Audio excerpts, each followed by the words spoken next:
दोस्तों, स्वागत है आपका मेरे YouTube चैनल इंग्लिश बाबू पर। और आज मैं फिर हाजिर हूँ आपके साथ एक नई स्टोरी लेकर। और दोस्तों, आज की जो स्टोरी है ये एक मॉरल स्टोरी है, बहुत ही सुंदर कहानी है, आपको सुनकर बहुत मज़ा आएगा। उसके अलावा इस स्टोरी में आपको कुछ नए इंग्लिश के वर्ड मीनिंग सीखने को मिलेंगे, उनकी करेक्ट प्रोनाउंसिएशन के बारे में पता चलेगा, और जो इसका ग्रामर का पार्ट है उसे हमेशा की तरह बिल्कुल ही डिटेल में कवर करेंगे, तो एक एक स्ट्रक्चर को आप बहुत आसानी से सीख पाएंगे। तो चलिए दोस्तों, आज की इस कहानी को हम शुरू करते हैं और सबसे पहले कहानी का टाइटल देखते हैं।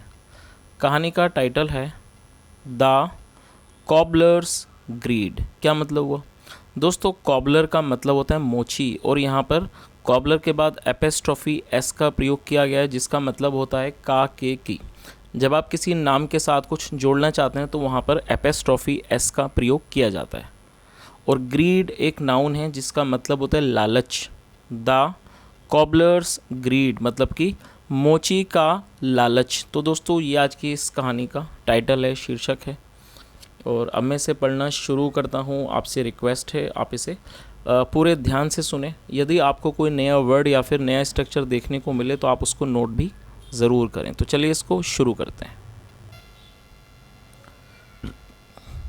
A cobbler had set up his small shop near a rich man's villa in the village। क्या मतलब हुआ दोस्तों? इस वाक्य में हेड के साथ थर्ड फॉर्म का प्रयोग किया गया है। तो जब हम किसी भी वाक्य में हेड के साथ वर्ब की थर्ड फॉर्म का प्रयोग करते हैं तो इस तरह का जो वाक्य है वो पास्ट का परफेक्ट सेंटेंस कहलाता है। तो ये हमारा पास्ट परफेक्ट का वाक्य है।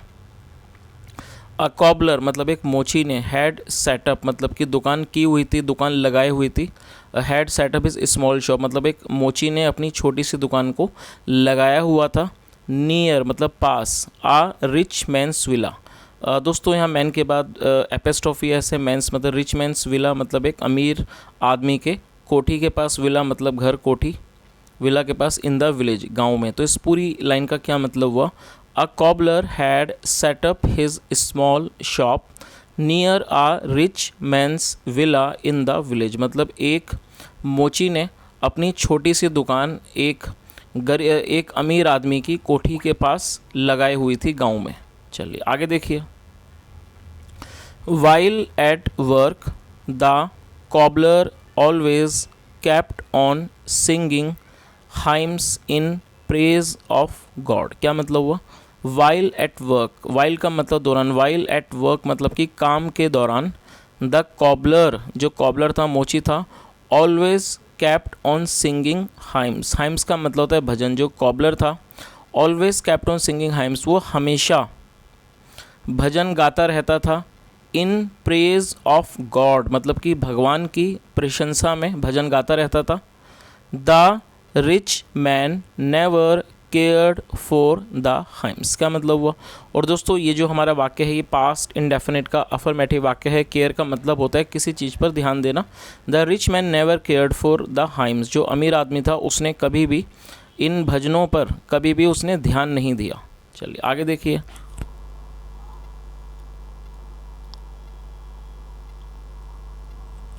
The rich man went out on a business deal but became sick while he was back at home. क्या मतलब हुआ? और ये गो की सेकंड फॉर्म में वेंट, और ये भी पास्ट इंडेफिनिट का अफर्मेटिव वाक्य है। The rich man went out on A business deal. जो रिच मैन था, अमीर आदमी था, वो बाहर गया ऑन ए बिजनेस डील, किसी व्यापार संबंधित डील के लिए, किसी कारोबारी डील के लिए। बट लेकिन बिकेम सिक, और ये बिकम की सेकंड फॉर्म में बिकेम सिक, लेकिन वो बीमार हो गया। While he was back at home मतलब जब वो वापस घर आया तो वो बीमार हो गया। चलिए आगे देखिए। Many doctors and health experts were consulted but there was no relief. क्या मतलब हुआ? दोस्तों, ये जो हमारा वाक्य है ये पास्ट इंडेफिनिट का पैसिव वॉइस का वाक्य है। जब किसी भी वाक्य में वॉज या वर्ब के बाद वर्ब की थर्ड फॉर्म का प्रयोग किया जाता है तो इस तरह का जो वाक्य है वो पास्ट इंडेफिनिट का पैसिव वॉइस का वाक्य कहलाता है। तो इस लाइन का क्या अर्थ हुआ? मैनी डॉक्टर्स मतलब कि कई डॉक्टर्स को, एंड हेल्थ एक्सपर्ट्स मतलब जो स्वास्थ्य के जो जानकार होते हैं, वर कंसल्टेड, उनसे सलाह ली गई, but there was no relief, लेकिन वहाँ कोई भी फ़ायदा मतलब किसी भी तरह का आराम नहीं हुआ। रिलीफ का मतलब होता है आराम या कह सकते हैं राहत, और ये एक नाउन है, आप इसे नोट कर सकते हैं। चलिए आगे देखिए। The man was very worried as he was gradually becoming immobile. क्या मतलब हुआ? The man was very worried, worried का मतलब होता है चिंतित होना। The man was very worried मतलब जो आदमी था वो बहुत चिंतित था, एज जैसे कि ही वॉज ग्रेजुअली का मतलब होता है धीरे धीरे, ही वॉज ग्रेजुअली बिकमिंग इमोबाइल। दोस्तों इमोबाइल एक नाउन है जिसका मतलब होता है ना हिल ना पाना, मतलब कि ऐसी स्थिति जब व्यक्ति प्रॉपर तरीके से ठीक तरीके से हिल डुल ना सके तो उसे इमोबाइल कहा जाता है, जब वो व्यक्ति हिलने में भी सक्षम ना रहे, और ये एडजेक्टिव है। तो इस पूरी लाइन का क्या मतलब हुआ कि जो आदमी था वो बहुत ज़्यादा, the man was very worried, बहुत चिंतित था, जैसे कि ही वॉज ग्रेजुअली बिकमिंग इमोबाइल मतलब जैसे कि वो धीरे धीरे, इमोबाइल मतलब कि हिल पाने में भी असक्षम हो रहा था। चलिए आगे देखिए।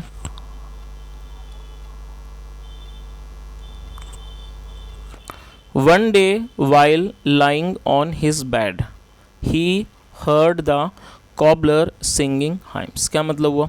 दोस्तों लाई का मतलब होता है लेटना या फिर पड़े हुए होना। वन डे एक दिन, while lying on his bed मतलब एक दिन, वाइल लाइंग मतलब पड़े हुए लेटे हुए, ऑन हिज बेड अपने बेड पर, ही हर्ड उसने सुना, द कॉबलर सिंगिंग हाइम्स उसने कॉबलर को, मोची को भजन गाते हुए सुना, इन प्रेज ऑफ गॉड भगवान की प्रशंसा में, ईश्वर की प्रशंसा में।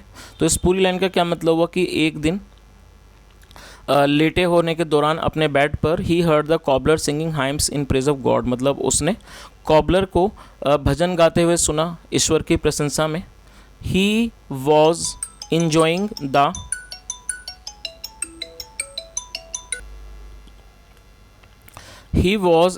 The hymns for the first time in his life. क्या मतलब हुआ?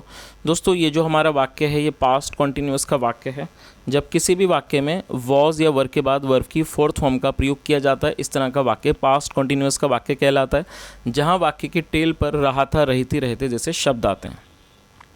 He was enjoying the hymns for the first time in his life मतलब वह अपने जीवन में पहली बार हाइम्स का, भजनों का आनंद ले रहा था, इंजॉय कर रहा था, उसको आनंद ले रहा था अपने जीवन में पहली बार। किस चीज़ का? भजनों का। ग्रेजुअली मतलब धीरे धीरे, he felt a great relief, और ये फील की सेकंड फॉर्म है, फील मतलब महसूस करना, ग्रेजुअली धीरे धीरे, he felt a great relief मतलब उसे बहुत ज़्यादा आराम महसूस हुआ, एंड हैड अ फीलिंग और उसको एक तरह की फीलिंग आई, विचार आया, एज जैसे कि if he was in communication with God जैसे कि वो ईश्वर के साथ he was in communion with God मतलब वो ईश्वर के साथ बातचीत में है, संचार में है, उसको ऐसा फील हुआ, उसे ऐसा लगा। चलिए आगे देखिए। This went on for some time और ये जो चीज़ थी वेंट ऑन वो चली, फॉर सम टाइम कुछ समय तक चली, एंड ही फेल्ट और उसे ऐसा लगा, एज जैसे कि if he never had any sickness और उसे ऐसा लगा जैसे उसे कभी भी कोई बीमारी नहीं थी। सिकनेस मतलब बीमारी। This continued for many days और ये जो चीज़ थी, कंटिन्यू मतलब होता जारी रहना, this continued for many days ये चीज़ जो थी वो कई दिनों तक जारी रही। His health started improving. दोस्तों ये जो हमारा वाक्य है इसमें स्टार्टेड के साथ वर्ब की फोर्थ फॉर्म का प्रयोग किया गया है और आप इस स्ट्रक्चर को नोट कर सकते हैं। जब आप कोई ऐसा वाक्य बनाते हैं जहां वाक्य की टेल पर लगा, लगी, लगे जैसे शब्द आते हैं तो वहां पर इस स्ट्रक्चर का यूज़ किया जाता है। स्टार्टेड के बाद वर्ब की फोर्थ फॉर्म लगाई जाती है। आप इस तरह से कई वाक्य बना सकते हैं। मान लीजिए वाक्य बनाते हैं वह दौड़ने लगा, तो पहले आपको सब्जेक्ट लिखना है ही स्टार्टेड रनिंग, तो इस तरह से आप वाक्यों को बना सकते हैं। तो क्या मतलब हुआ, हिज हेल्थ स्टार्टेड इम्प्रूविंग, जो उसकी जो हेल्थ थी, जो उसका स्वास्थ्य था, स्टार्टेड इम्प्रूविंग मतलब वो सुधरने लगा, अच्छा होने लगा। वन डे एक दिन, he called the cobbler and said, एक दिन उसने कॉबलर को मतलब मोची को बुलाया और कहा, the doctors were unable to cure me. दोस्तों क्योर का मतलब होता है इलाज करना, किसी बीमारी का निदान करना। तो क्या मतलब हुआ, the doctors were unable to cure me, जो डॉक्टर्स थे वो मेरा मतलब इलाज कर पाने में असमर्थ थे। बट लेकिन योर हाइम्स, जो आपके भजन हैं, हैव डन वंडर्स, उन्होंने अद्भुत काम कर दिया है। हैव डन वंडर्स मतलब उन्होंने बहुत ही एक अद्भुत काम कर दिया है। टू माई सिकनेस, मेरी बीमारी के लिए, मेरी बीमारी में। Here is ₹1000 by way of reward, क्या मतलब वो रिवॉर्ड का मतलब होता है पुरस्कार, इनाम। उसने क्या कहा, हेयर इज़ ₹1000 और ये 1000 रुपये हैं, बाई वे ऑफ रिवॉर्ड, एक इनाम के तौर पर। The cobbler was too happy, मतलब जो कॉबलर था बहुत ज़्यादा खुश था, टू एक्सेप्ट द मनी, पैसों को स्वीकार कर कर, and go back to his home, और वो अपने घर वापस चला गया। होम अ हैप्पी मैन, एक खुश मिजाज आदमी के तौर पर, मतलब एक खुश आदमी के तौर पर वो अपने घर वापस चला गया। चलिए आगे देखिए। But accepting ₹1000 created a series of problems for the poor cobbler, क्या मतलब हुआ, एक्सेप्ट का मतलब होता है स्वीकार करना, और ये फोर्थ फॉर्म है। बट एक्सेप्टिंग ₹1000, लेकिन 1000 रुपये का जो स्वीकार करना था, क्रिएटेड, उसने क्रिएट कर दिया, उत्पन्न कर दिया, अ सीरीज ऑफ प्रॉब्लम्स, मतलब एक समस्याओं की श्रृंखला को उसने शुरू कर दिया, उत्पन्न कर दिया, फॉर द पुअर कॉबलर, उस गरीब कॉबलर के लिए, मोची के लिए। तो इस पूरी लाइन का क्या मतलब हुआ कि जो 1000 रुपये से जो स्वीकार करना था, उसने उस गरीब कॉबलर के, मतलब मोची के जीवन में एक समस्याओं की श्रृंखला को शुरू कर दिया, उत्पन्न कर दिया। He could not make out where to keep them safe, क्या मतलब हुआ, he could not make out, make out का मतलब होता है पता चलाना, पता लगाना। He could not make out मतलब वो इस चीज़ का मेक आउट नहीं कर पाया, मतलब उसे वो चीज़ नहीं समझ में आई। Where to keep them safe, कि उनको वो कहाँ सेफ रखे, सुरक्षित रखे। दैम का मतलब, और जो दैम है वो पैसों के लिए यहाँ पर यूज़ किया गया, तो उसे ये चीज़ नहीं समझ में आई, वो मतलब कि वो इन पैसों को कहाँ सुरक्षित रखे। और what goods to buy from so much money, और वो किन चीज़ों को खरीदे, फ्रॉम सो मच मनी, इतने ज़्यादा पैसों से। चलिए आगे देखिए। He stopped going for work and lost his old customers, क्या मतलब हुआ, he stopped going for work, उसने काम पर जाना ही बंद कर दिया, and lost his old customers, और उसने जो उसके पुराने जो ग्राहक थे उनको उसने खो दिया। लूज़ का मतलब होता है खो देना, और ये सेकंड फॉर्म में लॉस, खो देना, गंवा देना। तो इस पूरी लाइन का क्या मतलब हुआ, he stopped going for work, उसने काम पर जाना बंद कर दिया, and lost his old customers, और उसने अपने पुराने ग्राहकों को गंवा दिया, उनको खो दिया। चलिए आगे देखिए। The rich man no longer had the music by hymns, और ये जो अमीर आदमी था अब उसे, और वो मतलब ये जो संगीत था भजनों का, वो उसे अब नहीं सुनाई देता था। His condition started versioning, version का मतलब होता है किसी चीज़ का ख़राब होना। हिज कंडीशन स्टार्टेड वर्जनिंग, जो उसकी स्थिति थी, जो उसकी कंडीशन थी, स्थिति थी, स्टार्टेड वर्जनिंग, वो ख़राब होने लगी। The cobbler went to the rich man, और ये जो कॉबलर था, मोची था, went to the rich man, वो अमीर आदमी के पास गया, एंड सैड, और कहा, please take back the money you gave me as reward, क्या कहा उसने, प्लीज़ टेक बैक, टेक का मतलब लेना और बैक मतलब वापस, please take back the money मतलब कृपया पैसों को वापस ले लीजिए। You gave me, you gave me, जो आपने मुझे दिए, एज रिवॉर्ड, पुरस्कार के रूप में। तो इस पूरी लाइन का क्या मतलब हुआ कि जो कॉबलर था, मोची था, वो अमीर आदमी के पास गया और उसने कहा कि कृपया करके जो पैसे आपने मुझे इनाम के तौर पर दिए, आप उन्हें वापस ले लीजिए। I have forgotten singing hymns in praise of God, और दोस्तों यहाँ हैव के साथ थर्ड फॉर्म का प्रयोग किया गया है। फॉरगेट का मतलब होता है भूलना, और ये थर्ड फॉर्म है फॉरगॉटन, आप नोट कर सकते हैं।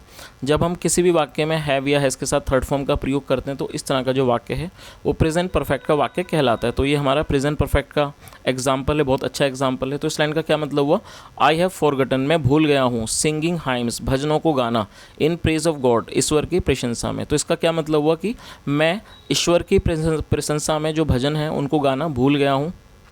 I have lost my communion with my master, और ये लूज़ की थर्ड फॉर्म है लॉस्ट, जिसका मतलब है खोना, गंवा देना। I have lost my communion with my master, और मैंने अपने जो मेरा मास्टर मतलब मालिक, और जो ये मास्टर जो है वो ईश्वर के लिए शब्द का यूज़ किया गया, आप इसे समझ ही गए होंगे।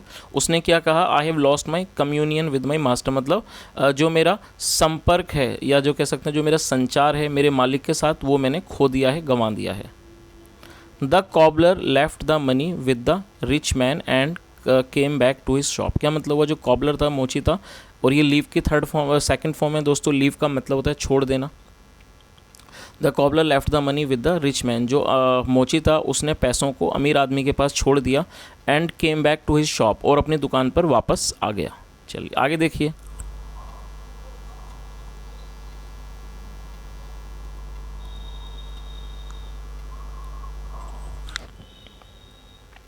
वंस अगेन मतलब फिर एक बार, his business was as usual. As usual का मतलब होता है हमेशा की तरह। जो फिर से एक बार जो उसका बिजनेस था, मतलब जो उसका व्यापार था, वॉज एज़ यूजुअल, वो दोबारा से एज़ यूजुअल मतलब हमेशा की तरह था, हो गया।